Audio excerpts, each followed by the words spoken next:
seasons. Tagal na pala. Pala tayo. Oo. 45 kami. Dito tayo sa ano guys. Grand final ng Hindi pala. Ako pala yung 45, 47 sa nun. Grabe. Pinaghihingan pa. Pero ang sukat ng bewa ko nung 27 lang. Ngayon, 32. Hindi. Ano? 20... Maling! Palapakan din natin, hindi kompleto ang araw na doon. The afternoon is not complete with our special Pinoy band. Palapakan natin.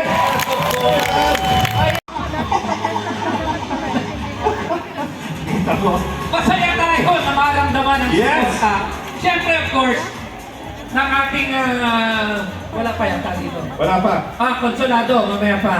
Oo, pero siyempre suportado din tayo ng Philippine Consulate. Of course.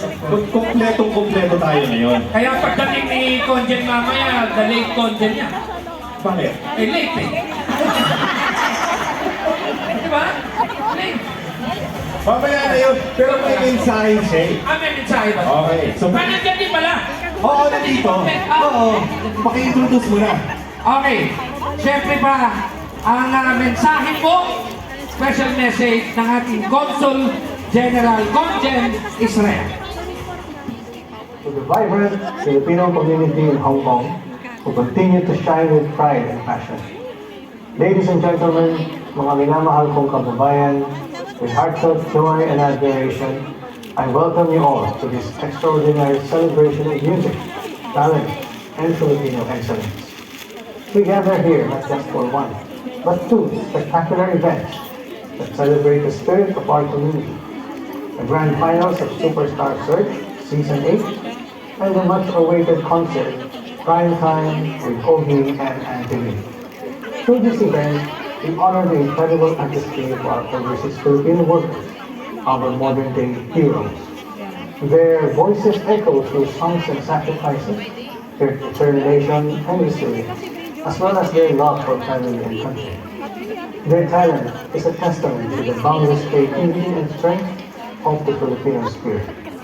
And as we welcome the author, singer-songwriter, Mr. Ogie Alcacid, and Queen of telenovela theme songs, Ms. Angeline Pinto, to the Hong Kong stage, we are reminded of the power of music to unite, uplift, and inspire.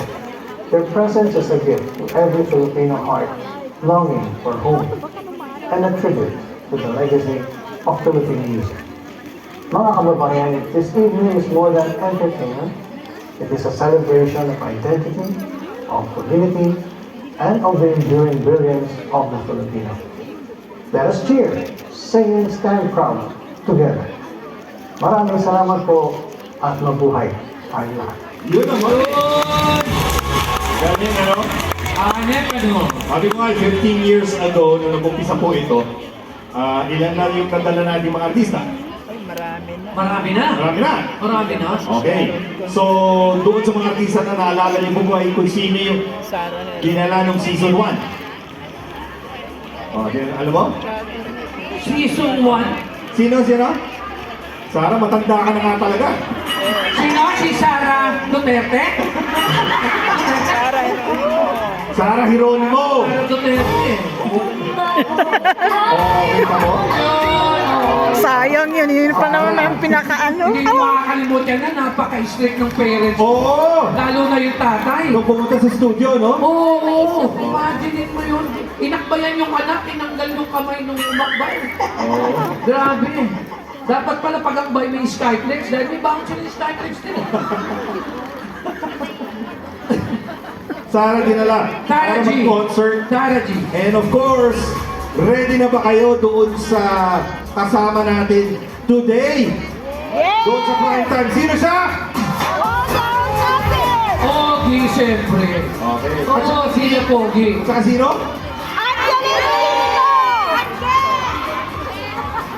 Parang may galit ka ata doon. Sino ba ang galit ka? Galit ka ata eh!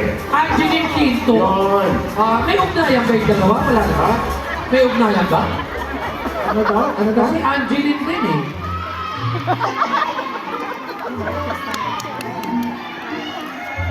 Angeline King. Ikaw mo kasi isigaw kasi hindi kita maintindihan. Kanina ka pa eh. At baka kasama din ni Yogi at ang gayang isang bagong singer na si Jake. Villamor. Okay, ipapakilala siya ngayong araw na ito. Noong season 6, noong height of the pandemic, kung alam niyo po yun, nakasama rin natin si Ogie noon. Yes. We were here. At saka si Ian Veneracion. Yun mismo. Di ba? Okay. Kaya lang hindi sila nakarating dito dahil ano na, bawal eh. Okay, remember nagpa-test pa tayo ng COVID? O yan nga eh.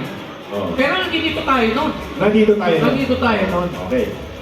Siyempre, sa araw na ito, hindi po kumpleto yung ating afternoon kung wala ho tayong mga kurado. Yes. Yung judges po natin sa araw na ito. Kilalanin natin ngayon ang mga magigiting na magdidesisyon at masakit ang ulo dahil sa sobrang galing ng apat. Walang tulak kami. Correct ka dyan. Apat na contest. Okay. Imagine mo yan ha, Oh. 100 plus pala yung mga Nag-audition. Oo, apat lang. Apat na lang. Tapos, alam niyo ba yung doon sa apat, dalawa yung bumalik. Alam niyo yun? Dalawa! Si Dalawa. Archie! Si Archie. Si Archie at saka si... Sige, alam mo yun. Si... Sino? Oh. Si Allen. Oh, Allen. Ano si Allen? Si Yun. Sinisigurado ko lang. Okay. Okay. So, ito na. Please welcome ang ating mga kasama na judges.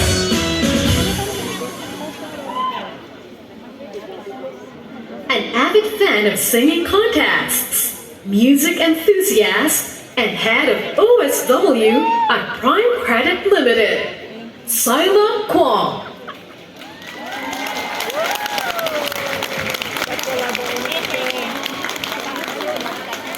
A celebrated musical theater artist who's performed in Manila, Singapore, and Hong Kong. Once known as the golden boy of Philippine musical theater. Now a musical director based in Hong Kong. Felix Rivera. Wow!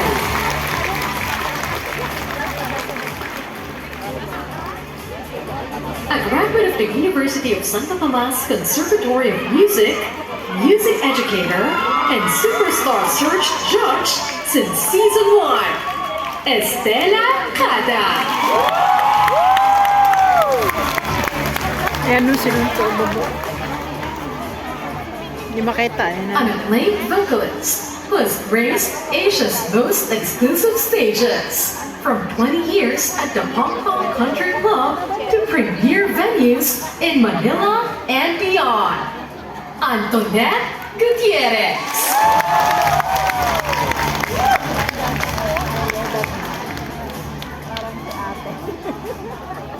Composer, vocal coach, and currently the music specialist in International College Hong Kong, Hong Lok Kyun. Superstar search, musical director, and in-house judge since season 1, Nobel Gabasa.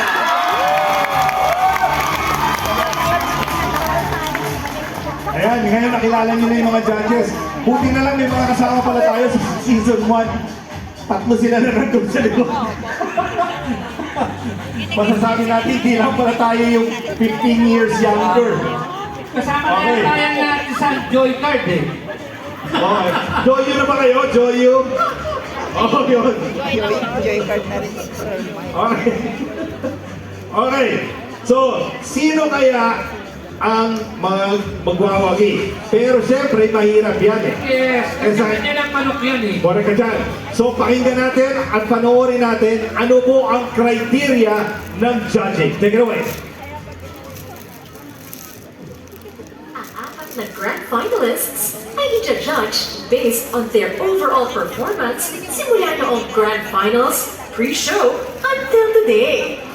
30% ng score ay galing sa kanilang performance during the grand finals pre-show. 10% ay galing sa inyong pagboto ng fan favorite sa Prime Gems mobile app. Ang remaining 60% ay base sa performance nila ngayong araw. all for a total of 100%. Pwede bang humabol ng pagboto sa fan favorite ngayong araw? Open the Prime Gems mobile app at bumoto na. Until 2 p.m. lang, ha?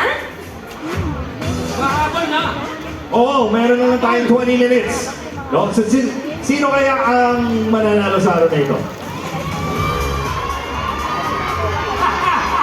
Marami yan ang baka yan. Marami na baka. Sige, tanong mo, tanong mo. Sige, sa pula, sa pula, sa pula. Sa puti, sa puti. Ano to, sabong?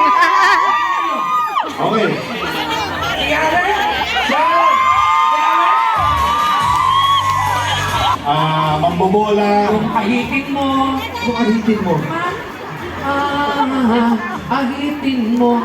Ay, lagyan ng pulbo. Diba? Hindi basta. Pasaway ko minsan. Pakilagyan naman ng disclaimer. So, OPM tayo 70s and 80s kanina. Diba?